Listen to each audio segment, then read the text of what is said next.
2, this is the Dbtgamer show. And this is episode 107. Now today, excuse me, it's a double review. I'm going to review 2 games today. I'm going to take a look at, excuse me, the original Legend of Zelda for the NES. And I'm also going to finish my review of Legend of Zelda Collector's Edition for the GameCube. As you may have noticed, every game, most of my Zelda collection is on this one disc. I've already reviewed Zelda 2, Ocarina of Time, and Majora's Mask. There's only one more game to review on this disc, and that's Zelda 1, the original Legend of Zelda. So also today, I also make a short review of this and tell you what my finishing thoughts on it. But first, let's go to the main review itself, Zelda 1. Off we go.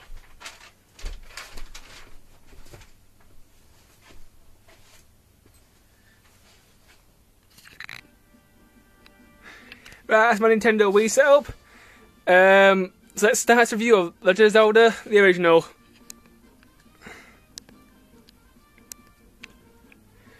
That camera's in focus, so everything's be alright now. Right. Well, the original Legend of Zelda is a very good game. And it's probably one of the best in the entire series. The story of the game goes, well, as far as I can get from it, is Princess Zelda is kidnapped by a big ugly pig known as Ganon. And a little boy called Link has to go save her.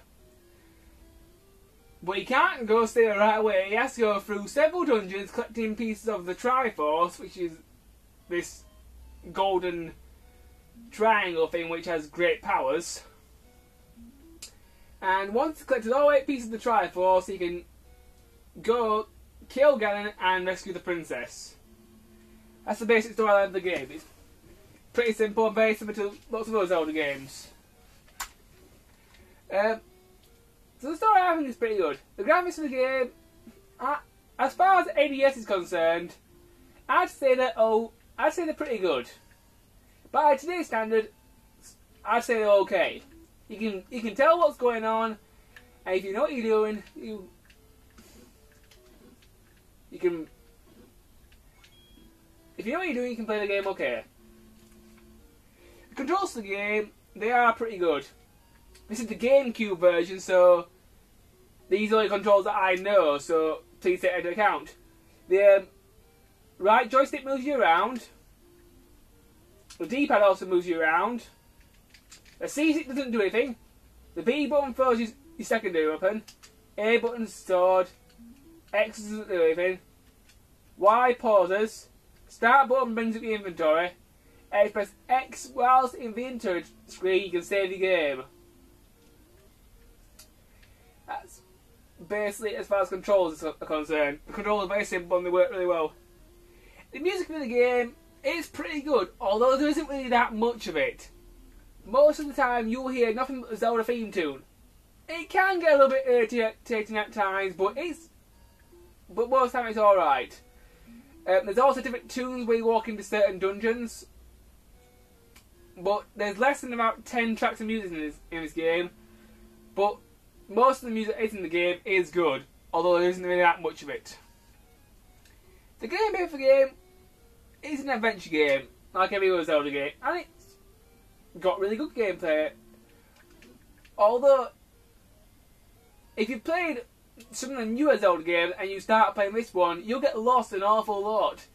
There is really no definite path which you have to take. You have to basically run around Hyrule and pick a dungeon and see if you're strong enough to go in there and see if you have the right items to actually beat the dungeon.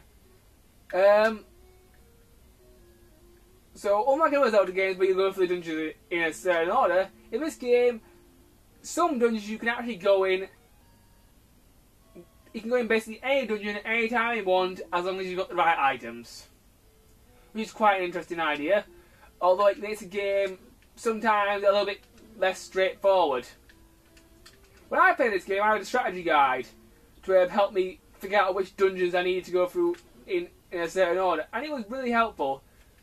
If you're a beginner at playing the old Zelda games, maybe a strategy guide is good for this one.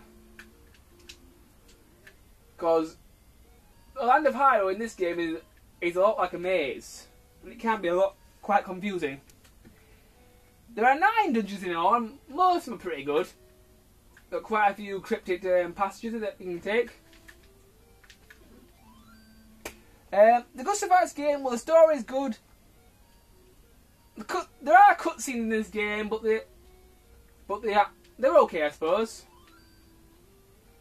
The gameplay is really good. Going through dungeons, killing gang, pretty awesome. Weapons in this game you get quite a lot. You get a boomerang, which can be upgraded to a power boomerang, which makes it double the range. You got your standard bombs. Excuse me. You can hold 8 bombs. If you get a special item, you can hold 12. You've got a bow and arrow,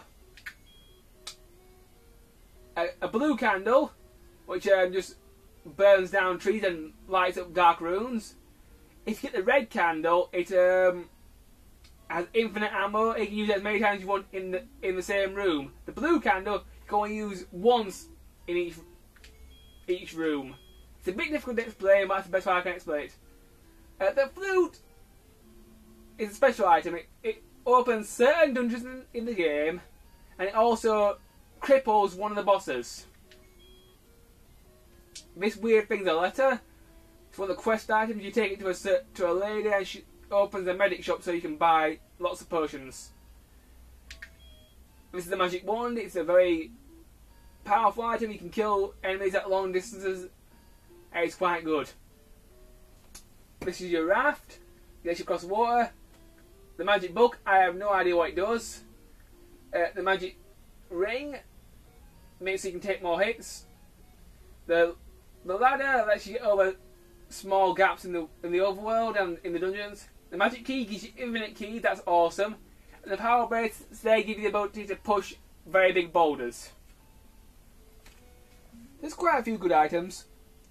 In the dungeons, there's obviously a map and a compass to help you get through, which I am glad, because some of those dungeons can be a bit difficult to get through.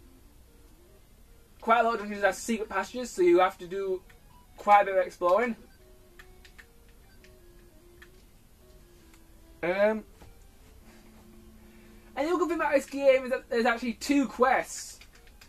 If you beat the game once, collect all the Triforce and that, you get the option to go on the second quest, where the game is, I think the difficulty is doubled, and also some of the items have been moved around, like you might find the bow and arrow in a different dungeon this time. So that's quite an ingenious idea. You can also activate the second quest by putting in a cheat code. I'll teach you the cheat code right now. At the name screen, type in the word Zelda in capital letters, and you'll be able to play the second quest straight away. So, if you want to give it a try, you can do that. I've never really played the second quest myself because I can't really be bothered. I do want to, but I can't be bothered at this time. But it's a very good game. And that's basically all I can say about it. Anyway, YouTube, I've run out of time, so please join in part 2. I will talk some more about this game. Till then, bye.